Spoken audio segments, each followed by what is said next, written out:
Have you got a broken exhaust? Oh man, it is one of the most common headaches you can have in the garage. But what if you don't have a welder? Hey, no problem at all. I'm going to show you how you can fix it yourself, get a seal that's truly professional grade, and, save a whole bunch of money while you're at it.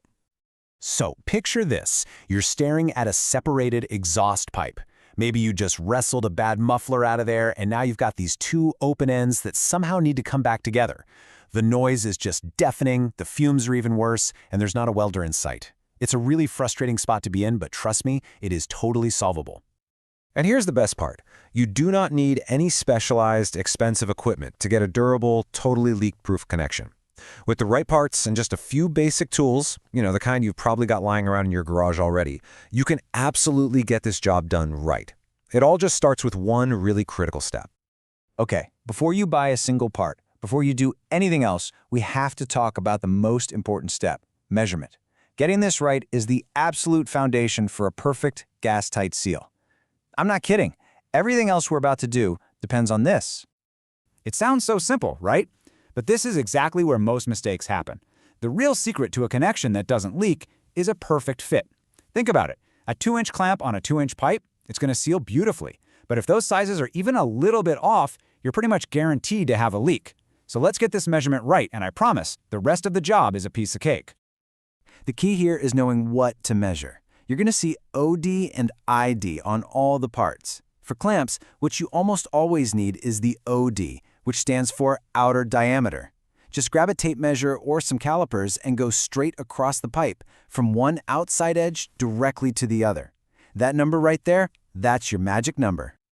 All right, with our measurements in hand, let's dive into our first option for connecting these pipes, the classic U-bolt clamp. This is probably what pops into your head when you think of an exhaust clamp. It's the quick, common, get-it-done fix. Now, U-bolt clamps are the most common method for a few really good reasons. First, they are incredibly accessible. They are by far the cheapest option. You can find them in literally any auto parts store, and all you need to install one is a basic wrench. Super simple. So how does it actually work? Well, it's pure, simple mechanics. As you tighten down those nuts, that U-shaped bolt and the little saddle on the other side physically crimp or crush the outer pipe down onto the inner one. It's that deformation that creates a really, really tight mechanical hold that seals up the joint. Okay, now for a second option, the band clamp. Now, if the U-bolt is the quick fix, you should think of this one as the professional choice. It's for when you want a cleaner, much higher quality seal. The big difference here is how it applies pressure. Instead of crushing one little spot, a wide stainless steel band wraps around the entire joint. So as you tighten it, the force gets distributed evenly, a full 360 degrees around the pipe. This creates a super strong seal without damaging or crushing the pipes. So the advantages here are pretty clear. You get a much higher integrity seal, for one. And because it doesn't distort the pipes, you can actually take the exhaust apart later if you ever need to. And let's be honest, it just looks so much cleaner and more professional when the job is done. So let's put them right next to each other, side by side. On cost, yeah, the U-bolt wins, no question about it. But the band clamp is better in pretty much every other category. The quality of the seal, how easy it is to remove later, and just how it looks. Your choice really just comes down to your budget and whether you think you might need to take it all apart again someday. But what happens when you're not just connecting two perfectly aligned, same-size pipes? Because let's be real, life under a car is rarely that easy. So let's open up your advanced toolkit for dealing with those trickier situations. Here are 3 key things to have in your toolbox. First, couplers or adapters. These are awesome for joining pipes that have different diameters.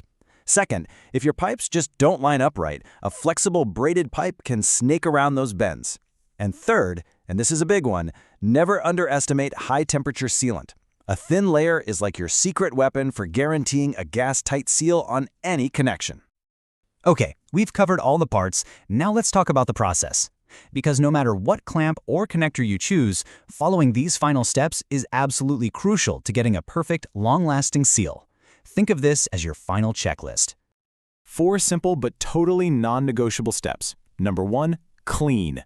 Get those pipe ends spotless. I mean, no rust, no dirt, nothing. 2, seal. Go ahead and apply a thin layer of that high-temp sealant. 3, torque. Tighten the clap bolts to the manufacturer's spec. Don't just guess and crank on it. And 4, check. When you think you're done, start the car and carefully feel around the joint for any leaks before you call it a day. And that's really it. By understanding these options and just following these steps, you can now fix that rattling, leaking, or totally broken exhaust right there in your own driveway. No welding and no crazy expensive shop bills. What you've just learned is so much more than a simple fix. It's the power to take control of your own car repairs. And that leaves just one really exciting question. Now that you've totally mastered your exhaust, what are you going to tackle next?